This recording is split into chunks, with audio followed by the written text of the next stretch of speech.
உலகெங்கும் நிறைந்திருக்கும் தமிழ் நேயர்கள் அனைவருக்கும் எமது மனமார்ந்த வணக்கம். நான் உங்கள் ஜோதிடர் அந்தியூர் சுதாகர், பாரம்பரிய முறை ஜோதிட ஆராய்ச்சியாளர். இன்று நாம் காணக்கூடிய தலைப்பு, மகர ராசி அன்பர்களுக்கு தனது ராசிக்குரிய 4ஆம் அதிபதி செவ்வாய் பகவானும் லாபஸ்தானாதிபதி செவ்வாய் பகவானும் உச்சம் தனது ராசியிலேயே மகரத்திலேயே அமையக்கூடிய இந்த காலகட்டங்கள் 40 நாட்கள், ஜனவரி 15ஆம் தேதியிலிருந்து பிப்ரவரி 24ஆம் தேதிக்குள்ள இந்த காலகட்டங்கள் இருக்கும். இந்த காலகட்டங்கள் மகர ராசி அன்பர்களுக்கு செவ்வாய் பகவான் எப்பேற்பட்ட மேன்மைகளையும் எப்பேற்பட்ட அற்புதமான அமைவுகளையும் உண்டாக்கி தர போகிறாருன்றதை இந்த காணொளியில் தெளிவாக விவரமாக நம்ம பார்க்கலாம். சேனலை சப்ஸ்கிரைப் பண்ணாதவங்க பண்ணிக்கோங்க, பெல் பட்டனை கிளிக் பண்ணி ஆல் ஆப்ஷனை கொடுத்துக்கோங்க. அப்போ தான் அடுத்தடுத்த காணொளிகள் உங்களை உடனடியாக வந்தடையும். மகர ராசி அன்பர்கள் சொல்ல வேண்டியதே இல்லை. எப்போவுமே நான் சொல்லுவேன், நீங்கள் போல்டானவங்க, ரொம்ப ஸ்ட்ராங், ஒரு முடிவெடுத்து அந்த முடிவில் ஸ்ட்ராங்காக இருப்பீங்க.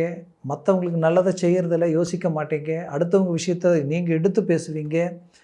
குடும்ப பாரத்தை மொத்தமாக சுமக்கக்கூடியவங்க. இன்றைக்கி வரைக்கும் கடின உழைப்பாளிகள், ரொம்ப சரராசி, ஒரு இடத்துல நிற்க மாட்டீங்க. உங்களுடைய வேலையை அடுத்தடுத்துன்னு பார்த்துக்கிட்டே இருப்பீங்க. பல பேருடைய நல்ல நட்புகளை கவர்ந்து நிற்பீங்க. எந்த இடத்துக்கு போனாலும் அந்த இடத்துல உங்களுக்கு ஒரு செல்வாக்கு இருக்கும். அதே நேரத்தில் ரொம்ப கஷ்டப்பட்டு தான் ஒரு வாழ்க்கையை அடுத்த கட்டத்தை நோக்கி வந்திருப்பீங்க.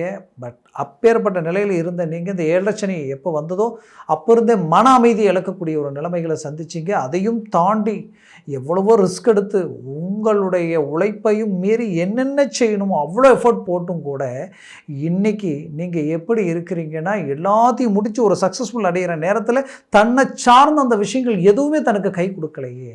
எல்லாம் முடிகிற வேலை முடியலை, எல்லாம் நடக்கிற வேலை நடக்கலை, கைகூடி வர வேண்டிய விஷயங்கள் கைகூடி வரலை, கூட இருந்தவங்க சரியான ஒத்துழைப்பு கொடுக்கலை. இத்தனை நாட்களாக நாம் அவங்களுக்கு நல்லதை செஞ்சோம். ஆனால் இன்றைக்கி நம்ம விஷயத்துக்காக அவங்க ஒரு நிமிஷம் கூட யோசிக்காமல் விலகி போகக்கூடிய ஒரு நிலைமை.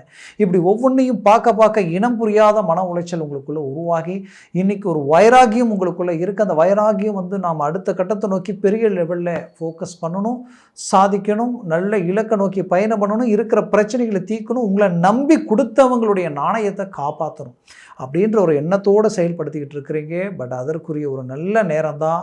இந்த செவ்வாய் பகவான் உங்களுடைய ராசியிலேயே உச்சம் பெறுகிறார். அதுவும் 4ஆம் அதிபதி. 4ன்றது அந்தஸ்து, மரியாதை, செல்வம், செல்வாக்கு, கௌரவம் சார்ந்த இடம். இப்பேற்பட்ட இடத்திற்கு அதிபதி உங்களுடைய ராசியிலேயே உச்சம் பெறும் பொழுது இதெல்லாம் உங்களை தேடி வரும்.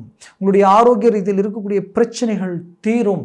ப்ளஸ் வண்டி, வாகனங்கள், மண், மனை, பூமி சம்மந்தப்பட்ட விஷயங்கள் உங்களுக்கு கிளிக் ஆகும். அப்போது இப்போ என்ன செய்வீங்கன்னா, ஒரு பூமி வாங்கிறதோ இல்லை வீடு கட்டுறதோ இல்லை வண்டி, அதாவது கார் வாங்கிறதோ, இதற்குரிய அமைவுகள் உங்களுக்கு ரொம்ப கை கொடுக்கும். குறிப்பாக கனரக வாகனங்கள், டிரான்ஸ்போர்ட் சம்மந்தப்பட்ட விஷயங்கள் பெரிய லெவலில் உங்களுக்கு கை கொடுக்கும். தாய் வழி சொத்துக்கள் ஏதாவது வர வேண்டியது இருந்தால் இப்போ அது உங்களுக்கு கை கொடுக்கும். தாயினுடைய ஆரோக்கிய ரீதியில் ரொம்ப நாள் பிரச்சனைகளாகவே இருக்குதுன்னு நினச்சிங்கன்னா இப்போ அது உங்களுக்கு அருமையாக ரிலீஃப் ஆகிறது உங்களுக்கு நல்லாவே தெரியும். அதுலேயும் குறிப்பாக மகர ராசி அன்பர்களுக்கு இந்த செவ்வாய் எங்கெங்கே பார்க்குறாருன்னா 4ஆம் இடத்தை பார்க்குறாரு. அப்போ அந்த 4ஆம் பாவம்ன்றது ஒருத்தருடைய கல்வி, அடுத்த பார்க்கும் பொழுது பட்ட படிப்பு சார்ந்த விஷயங்கள், உயர்தர நிலை, நீங்கள் படிச்சுட்டு இருக்கக்கூடிய இடத்துலேருந்து உங்களை அப்படியே வேலைக்கு எடுக்கிற அளவுக்கு வாய்ப்புகள் கிடைக்கும். அதே சமயம் பார்க்கும் பொழுது உங்களுக்கு டைரெக்டாக பார்க்குற வீடு 7ஆம் பாவம். 7ஆம் பாவம் கடகம். அந்த இடம் பார்த்திங்கன்னா உங்களுக்கு மனைவி சார்ந்த விஷயங்களும், கணவனுக்கு மனைவி ப்ளஸ் மனைவிக்கு கணவன் சார்ந்த விஷயங்களில் ஒரு நல்ல மேனேஜ்மெண்ட் உருவாகும். ஏதோ ஒரு வருவாய் அந்த ரூபத்தில் ஒரு நல்லது நடக்க போகுது. ஏற்கனவே பிரிஞ்சு வாழக்கூடிய கணவன் மனைவி ஒன்றிணையக்கூடிய காலம். ரொம்ப நாளாக என்னென்ன தெரியல, எங்களுக்குள்ளே சண்டை வந்துக்கிட்டே இருக்குது, ஒரு மன அமைதி இல்லை, இனம் புரியாத குழப்பங்கள் இந்த இடத்துல உருவாயிட்டிருக்குன்னு நினைக்கிறவங்களுக்கு கண்டிப்பாக சொல்கிறேன், இப்போது அது அழகாக அந்த பாதிப்புகள் எல்லாம் நீங்கி ஒரு ஒற்றுமையான வாழ்க்கை வாழக்கூடிய நிலை உருவாகிடும். நட்புகளால் சில நல்ல விஷயங்கள் 7ஆம் பாவத்தை பார்க்குறதுனால நடக்கும். குறிப்பாக லைஃப் பார்ட்னர் மட்டுமல்ல, உங்களுடைய பிஸ்னஸ் பார்ட்னர் ரீதியில் இருக்கக்கூடிய பிரச்சனைகளும் தீரும். ஏன்னா பிஸ்னஸ் ரீதியில் நிறைய பிரச்சனைகளை சந்திச்சிட்டீங்க, குழப்பங்களை சந்திச்சிட்டீங்க, இனம் புரியாத மன உளைச்சல் அடைஞ்சிட்டீங்க. நீங்கள் கஷ்டப்பட்டீங்க, உழைச்சிங்க, பார்ட்னருக்காக எல்லாத்தையும் பண்ணீங்க. ஆனால் இன்றைக்கி அவங்க டெவலப் ஆகிட்டாங்க. இன்றைக்கி உங்ககிட்ட கணக்கு காட்டும் பொழுது இவ்வளோதான் எல்லாம் கடனில் இருக்குது அப்படின்ட்டு இன்றைக்கி வெறுங்கையோட கடனாளியாக வெளியில் வரக்கூடிய நிலம்.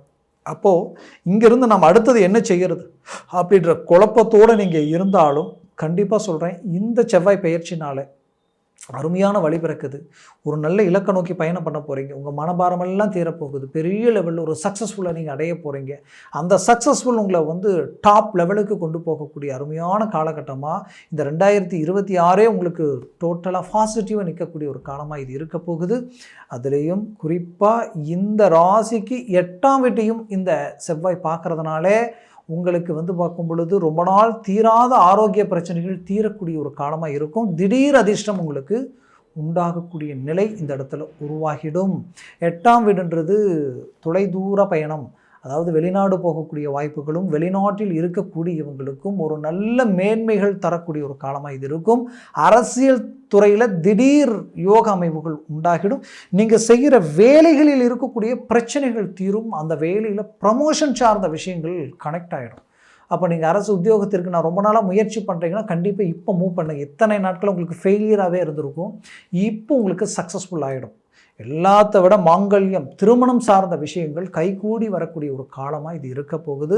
இது 4ஆம் பாவத்தை பார்க்குறதுனால ஆரோக்கிய பிரச்சனைனால ரொம்ப நாளாக புத்திரபாகியம் கிடைக்கல, என்னென்னவோ ட்ரீட்மெண்ட் எடுத்தேன், எதுவுமே கைகூடி வரலன்னு நினைக்கிறவங்களுக்கு இப்போ அதற்குரிய வாய்ப்புகள் அமையப்போகுது. அதில் எந்த மாற்றமும் இல்லை. திருமணம் செய்து இன்றைக்கி திருமணம் சார்ந்த அந்த சைடு இருக்கக்கூடிய பந்தமும் இந்த சைடு இருக்கக்கூடிய பந்தத்தினால தேவையில்லாத குழப்பங்கள் உருவாகிட்டே இருக்குது.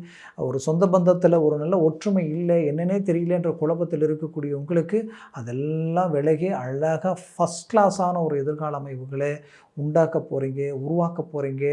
மொத்தத்தில் மகர ராசி அன்பர்களுக்குரிய ஒரு அருமையான காலமாக இது அமைய போகுது. கொடுத்த பணம் கை சேரும். ரொம்ப நாளாக இந்த பணம் வருமா வராதா, இது அவ்வளோதானா நினச்சதை கூட இப்போ மூவ் பண்ணிங்கன்னா உங்களுக்கு கை சேரக்கூடிய ஒரு காலமாக இது இருக்க போகுது. சொத்துக்கள் டாக்குமெண்ட் சம்மந்தப்பட்ட பிரச்சனைகளும் அதே நேரத்தில் ரொம்ப நாளாக விற்க முடியாத சில இடங்களும் விற்கக்கூடிய ஒரு வாய்ப்புகள் உங்களுக்கு கை சேரும். மேற்கொண்டு மகர ராசி அன்பர்களுக்கு 2ஆம் பாவத்திலேயே ராகு அமர்ந்திருக்கிறதுனால குடும்ப ரீதியில் மனைவி கிட்ட சற்று பேச்சுவார்த்தையில் மனைவி கணவன்கிட்ட கொஞ்சம் பேச்சுவார்த்தையில் கொஞ்சம் நிதானமாக செயல்பட்டு பேசுங்க. அது உங்களுக்கு மிக ஒரு நல்ல மேன்மைகள் அளிக்கும். அது இல்லைன்னா தேவையில்லாத குழப்பங்களை உருவாக்கிடும், தேவையில்லாத சிக்கல்களை உருவாக்கிடும். பிள்ளைகள் விஷயத்தில் மிக எச்சரிக்கையோட கவனத்தோடு இருங்க. மேற்கொண்டு பிள்ளைகளுக்குரிய திருமண வாழ்க்கையை அமைக்கிறது ரொம்ப பார்த்தமைங்க, இல்லைன்னா அதுவே ஒரு பிரச்சனையாக மாறக்கூடிய வாய்ப்புகள் உண்டாக்கிடும். அதனால் இந்த காலகட்டங்களில் இந்த விஷயங்களில் சற்று கவனத்தோடு இருந்தால் போதும். மற்ற எல்லா விஷயங்களும் உங்களுக்கு ஃபஸ்ட் கிளாஸாக இருக்கும். நான் சொன்ன பலன்கள் கோச்சார ரீதியில் ஜனன ஜாதகமும் திசா புத்தியும் ப்ளஸ் சர்வாஷ்ட வர்க்க பரல்கள் பொறுத்து பலன்கள் மாறுபடும். அப்போ உங்கள் ஜனன ஜாதகத்தை பார்த்து எந்த ஒரு முடிவெடுங்க. அதில் சர்வாஷ்ட வர்க்க பரல்கள் எப்படி இருக்குது, அந்த பரல்கள் எத்தனை பரல்களோடு இருக்குன்றது பொறுத்து பலன்கள் மாறுபடும். அதனால் உங்கள் ஜனன ஜாதகத்தை பாருங்கள். பார்க்கணும்னு நினச்சா கீழே இருக்கக்கூடிய இந்த காண்டாக்ட் நம்பர் கால் பண்ணி முன்பதிவு செய்து வாட்ஸ்அப் மூலமாக உங்கள் ஜாதகத்தை அனுப்பி தெளிவாக விவரமாக கேட்டு தெரிஞ்சு அதை சார்ந்த முடிவுகளும் முயற்சிகளும் எடுத்தீங்கன்னா அது பெரிய லெவலில் உங்களுக்கு சக்ஸஸ்ஃபுல் கொடுக்கும். மேலும் உங்களது வாழ்க்கை வளமாக அமைந்திடும். அது மனமார்ந்த வாழ்த்துக்கள். நன்றி, வணக்கம். மீண்டும் சந்திக்கலாம்.